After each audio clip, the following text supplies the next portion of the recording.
Again, welcome, welcome, welcome today. Thank you for being here. My name is Sherry Humes, and I'm your service assistant for today. And we have a guest speaker. It's our dearest Deidre Ashmore will be with us today. Yeah, Deidre's been our buddy for, well, let's just say a long time. We won't say how many years, but it's great. It's always great to have you and Andrew here. Thank you. And Deidre's talk title today is Our Unity Origins. So there we go.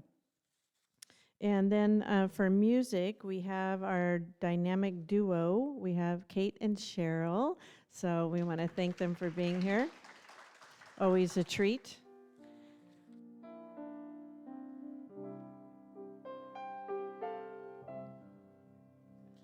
I go to God in prayer. I know my God is there in the silence. I hear that the dark holds no fear, so I go to my God in prayer. I go to God in prayer. I know my God is there.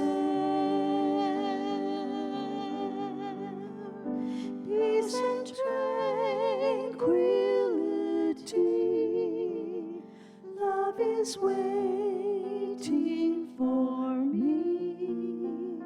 So I go to my God in prayer.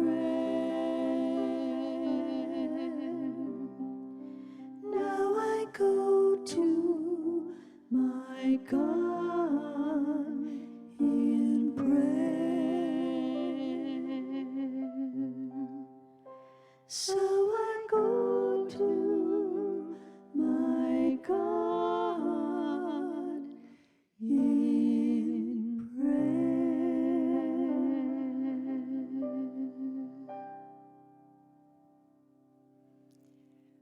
Let's take a moment now and go deeper into the presence of divine love.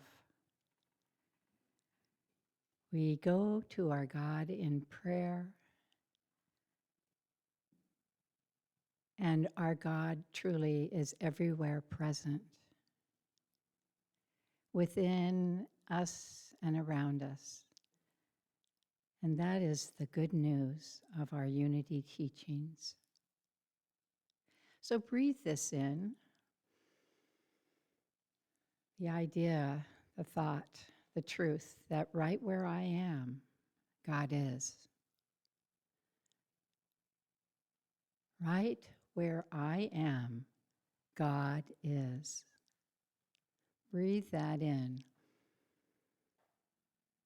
and exhale the truth of the being, of your being. And in this everywhere present divine space, I see with new eyes. I notice things I haven't seen before because I am centered in God, and God sees its creation through me, through you, through us. So we notice what we notice, and we let our eyes be kind eyes. We let our eyes be loving eyes. We let our eyes be caring eyes.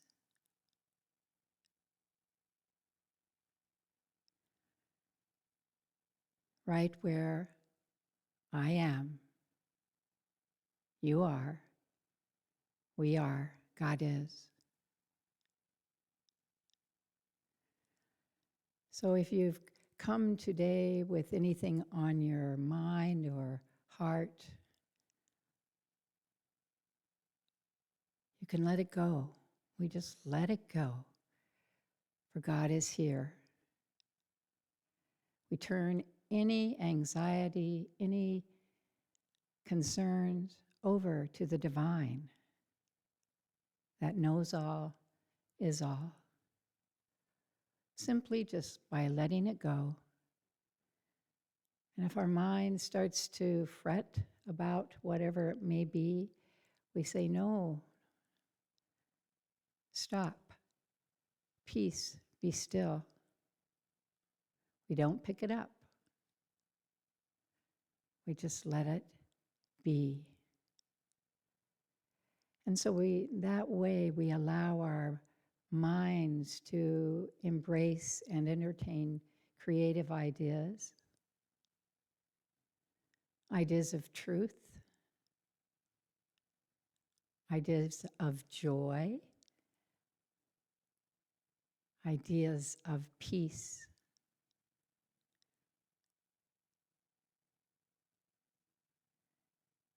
It's an inside job. And when we are in tune with the infinite on the inside, it reflects on the outside. And I invite you just to put your hand on your heart right now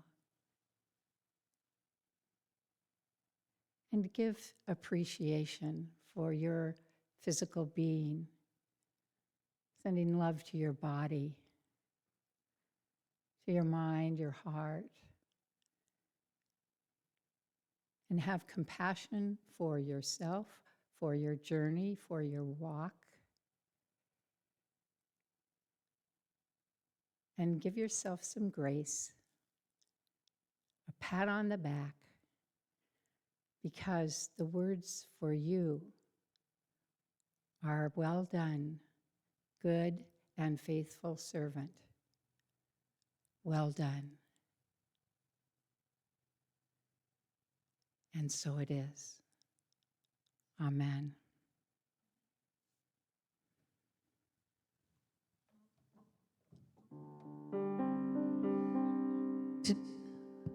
For today's song, for a change, I've got some jazz for you. This is Herbie Handcock song.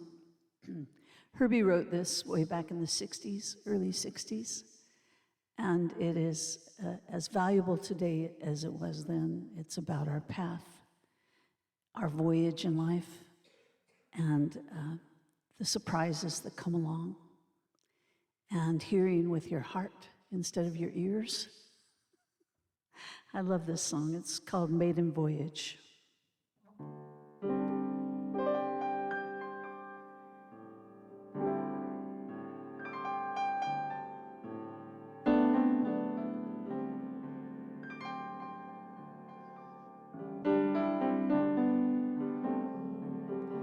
See the sky,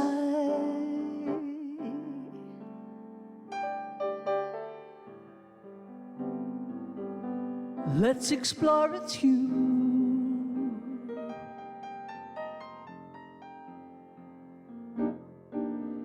Tide is high,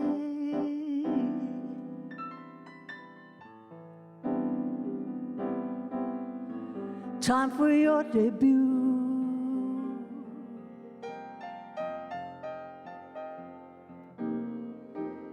And you turn,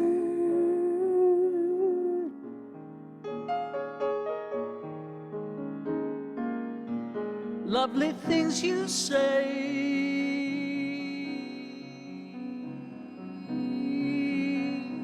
sail on high.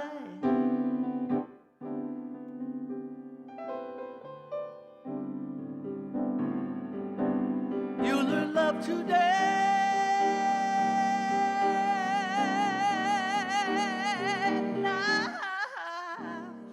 Turn,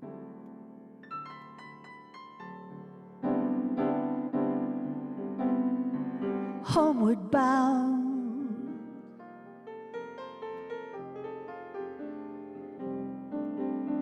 Listen, child,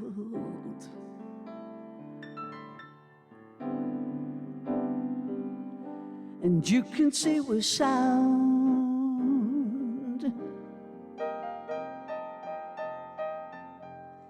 and you cry, you cry, you cry.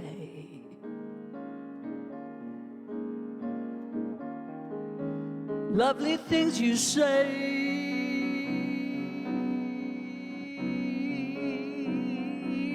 sail on high.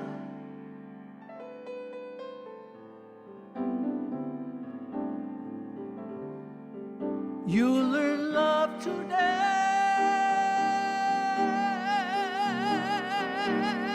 Oh, yeah, yeah, yeah.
Now you turn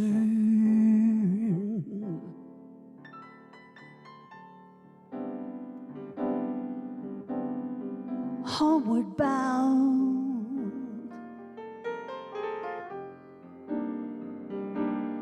Listen, child, listen.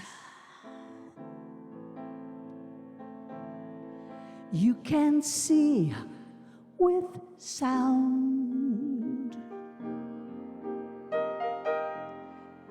and you cry, you cry, you cry, you cry, you cry.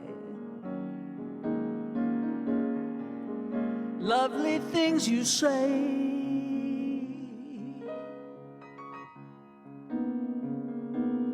sail on high.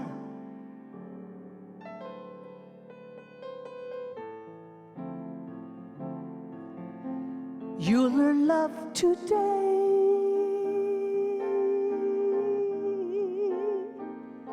You'll learn love today.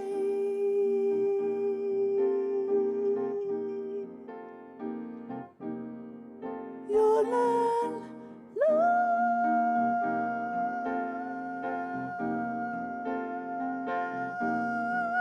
today.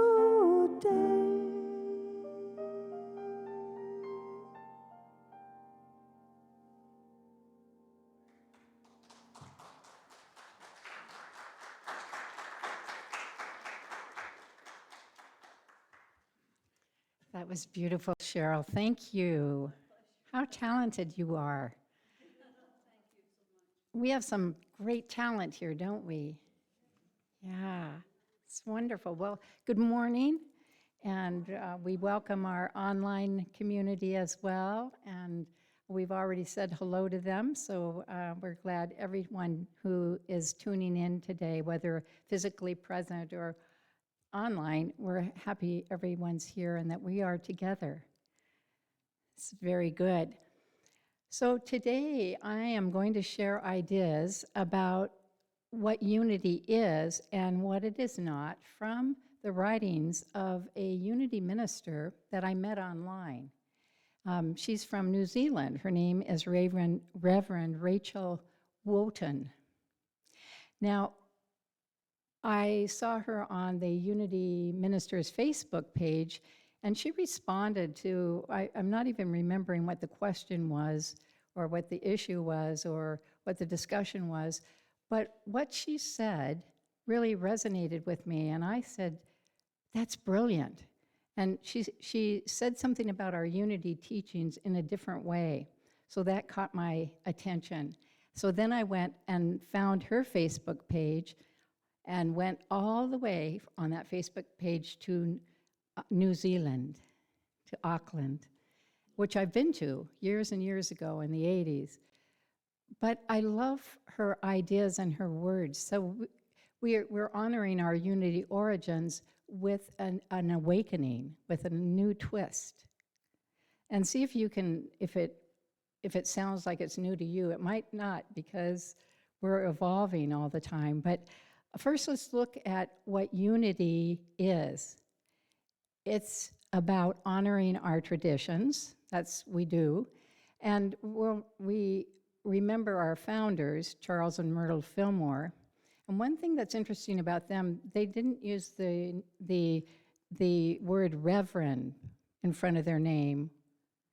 And that's because they didn't want a traditional church. They never set out to build a church. Rather, their mission was about creating. They wanted to create empowering individuals, help people become empowered in their spiritual journey. And healing, holds a space for healing, and the metaphysical understanding of truth. So they weren't about building a traditional church necessarily. Their mission wasn't about institutions, rules, or rigid structures. But metaphysical, what is that? That is a branch of philosophy that studies the fundamental nature of reality and being. Meta is the word, it means beyond. So when you hear that word, don't get miffed by it. It's just beyond the physical, or a buzzword, metaphysical. So Charles and Myrtle, however, they didn't want to build a hierarchy, but they did leave a legacy. But it wasn't built on titles or hierarchy, but on deep lived spirituality that invited others into their own awakening. So here we are. We're waking up. Unity began with simple yet powerful correspondence courses. That's how it first started.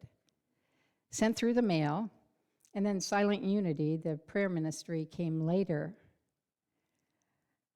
Today, the modern equivalent is what we would call online spiritual learning, accessible anywhere, anytime, but we don't have a hashtag in Unity, and the Fillmores didn't have a hashtag back then. So they weren't building a building, they were igniting a movement, a spiritual movement. Not a church with walls, but a consciousness, a state of mind, a presence without limits. Our consciousness can be so expansive. And they didn't create a religion to follow, rather, the truth to be embodied, spiritual truths, spiritual principles to be embodied and lived.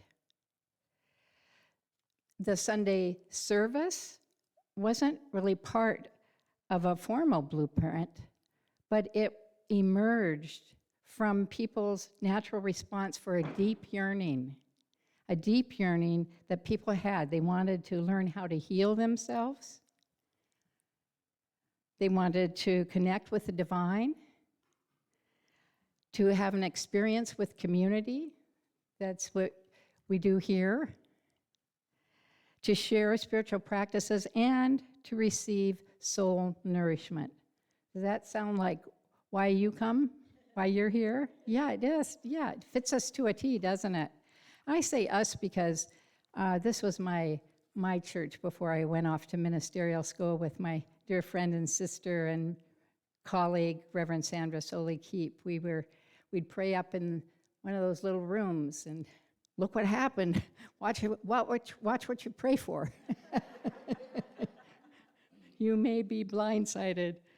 No, it's been a really good thing and very deeply rewarding and satisfying for me. Now that I'm retired, living in La Conner, I still have the joy and great pleasure to fill in sometimes for Frank here in Bellingham and also in Skagit, Unity, and next month rather, I'm going to speak at Unity on Whidbey Island, down on the south end of Whidbey, so that'll be a good time. I've not been to that ministry before, so that'll be fun. But let's come back to what our services do, why we come. And there are going to be five ideas, similar to our 5 basic principles, but along those lines. We come for spiritual empowerment and education, yes? Yeah, we want to learn. We want to learn about this walk. We want to learn about our spiritual connection as spiritual beings. How do we work it? How do we maneuver? How do we function? So each Sunday we gather as a community to deepen and reinforce the spiritual principles we're learning and living for ourselves. And our spiritual principles, the 5 basic principles, are in your bulletin. So you can refresh your mind on those and renew them and remember them. So we use affirmative prayer. That's positive prayer. It's positive statements. We don't beseech and beg God unless we're really, really desperate, unless we're on our knees and a whole lot of hurt. But affirmative prayer is the stating what is so. It's spiritual insight that we have, and it's practical spirituality that we experience when we come to this wonderful place. And we support one another in conscious, creative, and empowered living. That's what this community does. And if you get more involved, you will feel that more and more. So it's not a teaching dogma per se. It's about exploring together how to embody a presence that's not outside of us, it's not separate from us, but it's inside us, right where we are, within us and all around us. It's omnipresent. It's a source moving through, in, and as us. That's pretty good. Pretty good. So it's not what we believe in unity that matters, but how we use what we believe. That's where the rubber hits the road. That's where we put it into practice. What good is it if we can't live it or be it? Yeah, then it's just idle conversation or words. But that's the beauty of unity. A new thought. And Centers for Spiritual Living, the same idea that you'll find. So that's one is, we're an education, we're providing spiritual education and enrichment. Number 2, consciousness and community building. That's the other aspect for coming together. Raising our consciousness, our mental capacity, our awareness. So our gatherings, these gatherings are about aligning our energy fields with like-minded people. They're about amplifying a shared intention. The idea that when 2 or more are gathered, the Christ consciousness, the presence of God is in the middle, in the midst. And we're also exploring a powerful metaphysical force field, you might say, or a vortex of where ideas come and are created, and there's an evolving sense of learning and exploring and getting greater understanding of spiritual principles and the dimension that we both live physically and one foot in and one foot out as spiritual beings. So we also are here for spiritual healing and alignment. Some of us. Some people arrive often, they have, and maybe I remember my first time walking into a Unity church. It was in Seattle in 1980. Yeah, Andrew was off on a mountain climbing expedition to climb Mount McKinley in Alaska for 3 weeks. It was going to be our first time separated for that long, and somehow I was receiving the daily word. So I knew there was a Unity Church in Seattle, so I got my courage up, drove to the church, and walked in and felt like I had come home. Even though I was raised Congregationalist Methodist growing up, and my mom was a church lady, I knew I loved God, and I loved Jesus. So Unity, though, gave me the expansiveness I needed because I started experiencing and engaging in transcendental meditation. So I needed to be able to be outside the box, and that's what Unity has provided for me, and I trust it's providing that for you as well. That's why you're here. So we're here for that spiritual healing, that alignment. And how do we get it? We get it through our music. Thank you, Cheryl. Thank you, Kate. Beautiful. Affirmative prayer and our spiritual teachings. When there are classes being offered, I hope you will consider participating and make the time and give yourself that gift, because you learn so much not only about yourself, but about this journey, this spiritual walk that we call life. So we also have a different way of looking at our Bible. It's called metaphysical interpretations of the Bible. But again, those are a deeper look, a deeper meaning of what's really being said here. What is the core message in this Bible verse? What we also do is we help recenter, we help retune ourselves and realign each of us. We do that as a collective. So when you leave here, you have a different sense of well-being, of that divine within. Yeah? So each Sunday then becomes a sacred recalibration. We kind of it's like we've come in for a tune-up for these wonderful bodies. So healing is not changing who you are. It's remembering who you are. That's what healing is. Remember, we are spiritual beings having a human experience. The other thing that happens, number 4, is we demonstrate the Christ consciousness. You know, Jesus isn't the only one that had an awakening. He was our way shower, our model, and teacher of how to experience the divine and that oneness and know it within ourselves. So he wasn't the great exception. Hear that. Jesus wasn't the great exception. He was the great example. And he's our teacher and our way shower. But we also make room for others. That's the thing. I love that about Unity. There's no judgment. Your path is your path. But what we see is the Christ in you. And that's so good.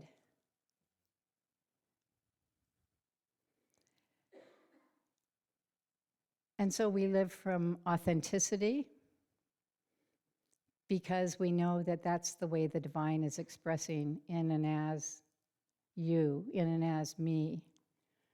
We can live from that authentic sense of being and be fully present to another when any one of us is undergoing some difficulty, whether it's financial, whether it's physical, emotional, that we can be a presence, knowing that this will pass, this too will pass. But we don't say placating words necessarily. We might give a hug. We might just be available to listen. And that's all I really want. Isn't it what you want? Someone to hear you and see you, to really see you. Who are you? And acknowledge the divine, the divinity within you. That's where we say, Christ in you, your hope of glory. Not someday, but now. And that's the I am that I am. I am God in expression, the idea of God in expression. So put your hands on your heart with me, and let's say an affirmation. I'll say the words and you can repeat it. I am a radiating center of divine love. I am a radiating center of divine love. Let's say it again, and you can close your eyes if you feel comfortable or not, but let it go in deeper. Together, I am a radiating center of divine love.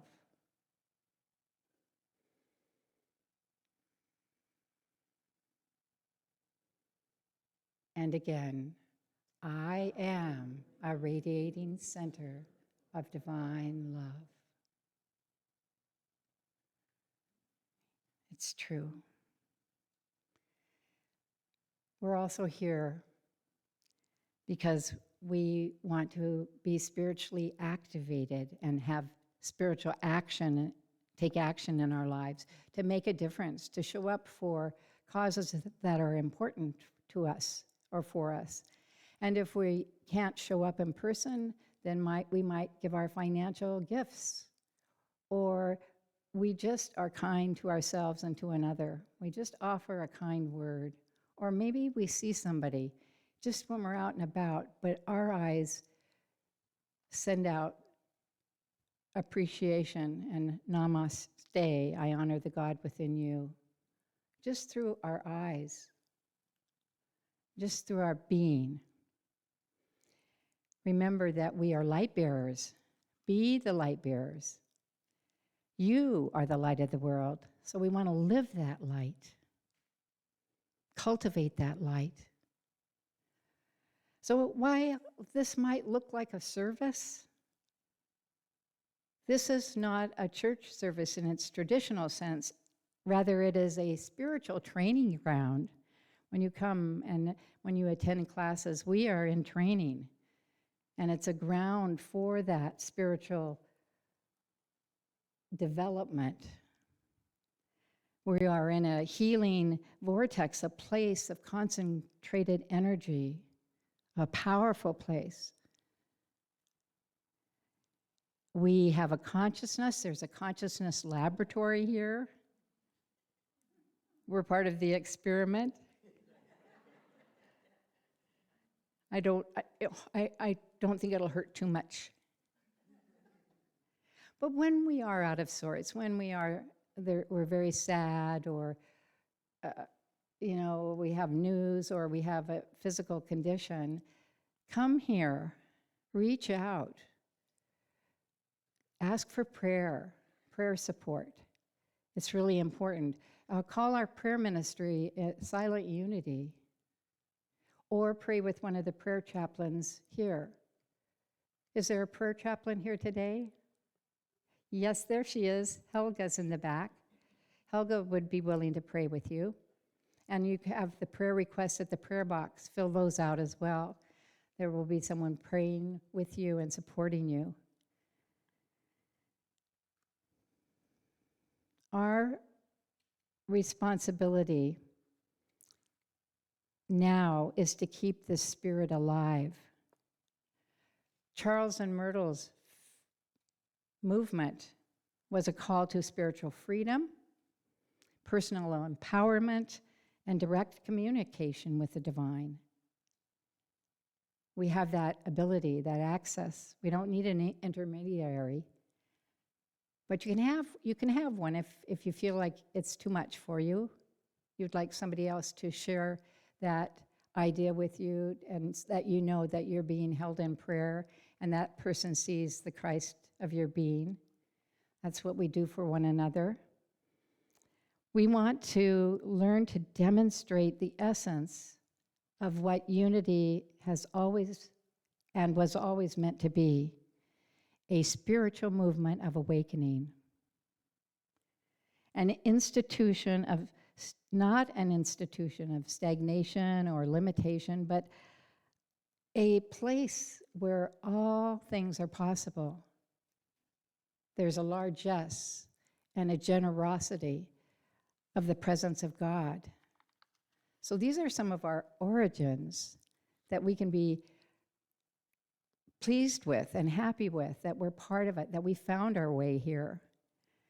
We want to pause and recall that we didn't come from structure, rules, or ritual, but from a spark of awakening, an idea in the mind of God. A movement is birthed. Our unity movement has been birthed by and from spiritual curiosity, divine love, empowered thinking, a belief that each soul is divine and capable of transformation. That's why we come. We know it's possible, and when we forget it, we still come, because there'll be people like yourselves to remind another person of who they are. So may we continue by not building walls, but by expanding consciousness. That's why you take classes when they're offered or come to a guest presenter, to expand our consciousness. And so it's not so much about being a church, rather it's by embodying a living movement of light, truth, love, and Christ consciousness. And Unity of Bellingham creates the space for that and demonstrates it beautifully. So let us remember who we are and why we began in unity, to have a greater experience of God, the divine, and love. We each have the potential to be the Christ consciousness in expression. So know this, really know this, get this. What would it take? Maybe it's forgiveness of self. Maybe it's more love and appreciation of self.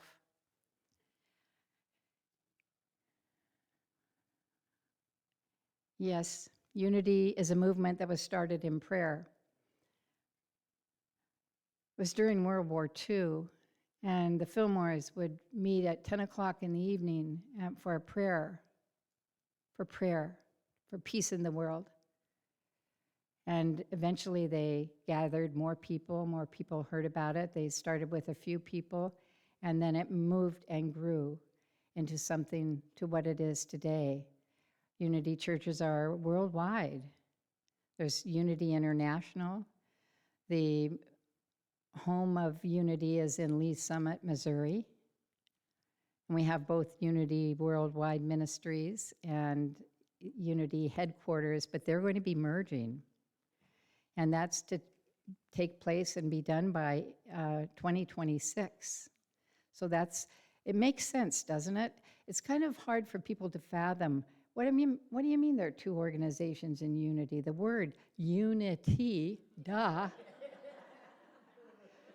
So it was bound to happen. It was bound to happen. So there was a group that was formed for ministers. That was the Association of Unity Churches, which became Unity Worldwide Ministry to accommodate all the different places, countries in the world where there are unity ministers. And there was a unity headquarters, which would be Unity Village. But they're going to be one now. And it's quite exciting. So look for that and pray and support that in consciousness and in prayer, that seeing that us finally under one house, one structure that and idea that will house all of us, because we are unity.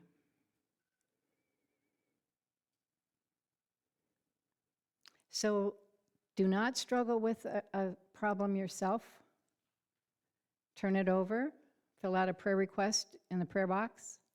Let us pray with you and know that the highest good is always taking place. You can also pray with Helga, our prayer chaplain today. Everybody know who Helga is?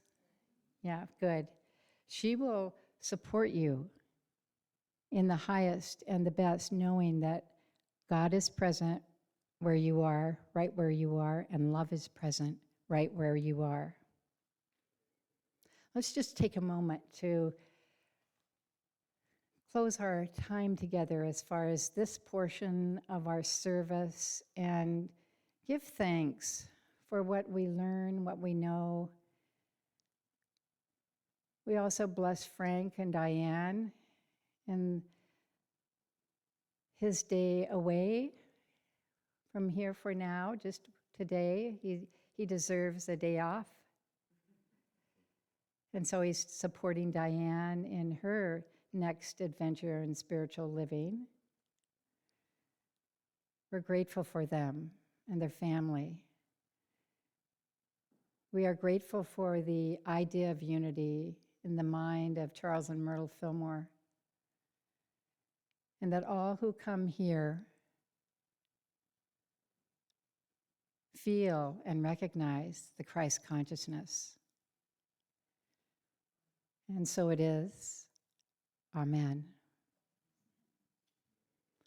Thank you for being here today.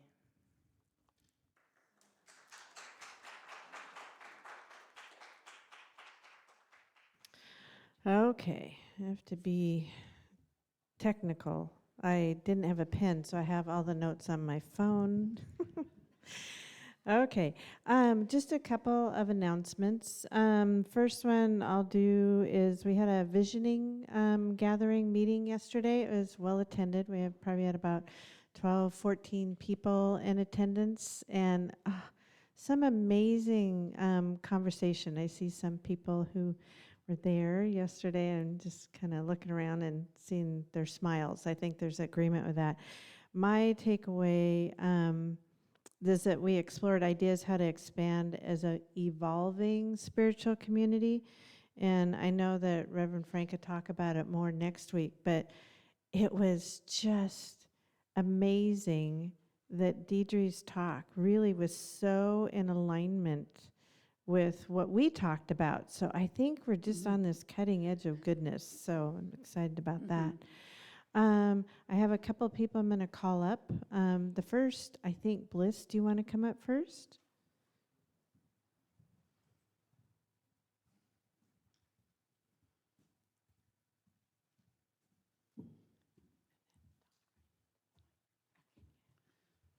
Hi, my name is Bliss. You can. Hi. Hi. Um, Today, I'm here about that painting. That was my first and only acrylic painting.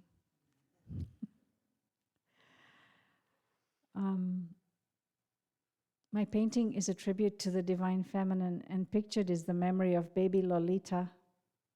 She's an orca, and her mama. So the Lummi Nation is holding an art auction fundraiser for this year's paddle in the canoes for Stormish. And Lolita's turbulent life was ironically a prison sentence in the equivalent of a teacup at SeaWorld. And it broke my heart. At the time, we were the same age. And it broke my heart that she was not released and she died in that same teacup. But I painted that when we were trying to release her. So the auction will be held tomorrow at 5 p.m. at Bellingham Unitarian Church. And I'm going to get it framed up today. So it'd be nice if you could come and put a bid in for that event and for that art painting.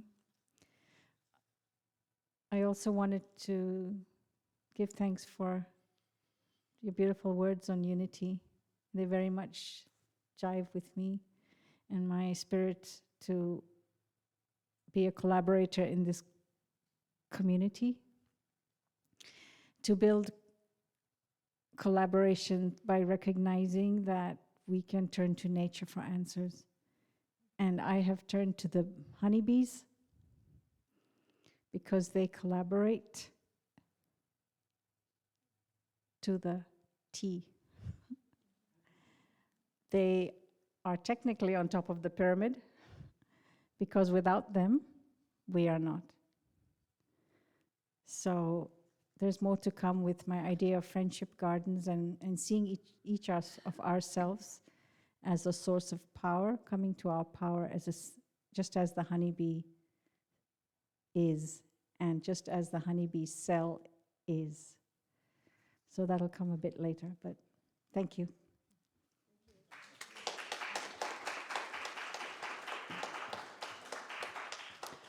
Thank you.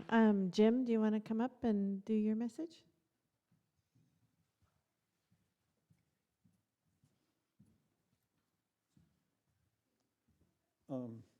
I have to agree with Bliss about the bees. There's so much to say about insects, but I won't go there, other than just to mention that at the moment, 40% of all insects are endangered with extinction, 40% of all species. I just think that it's something we need to be aware of, not afraid of, but we don't want to be blind as to what's happening in our world. And I'm really here to talk about the Unity Earth Care Project, which we did mushroom logs, and we did a little over 150 logs, and 30 people were involved. It was a big project. It took a long time, and now we wait for the mushrooms to come. But so today I've brought all my books and on identifying, collecting, cultivation, and the use of medicinal mushrooms, and I'm going to lay them out at the end of the service, and if you have questions, I can show you what are the most current books, and I'll do my best to answer the questions. And also, Deidre, you know I love you, we love you. Thank you so much for coming, and you too, Andrew. Thanks.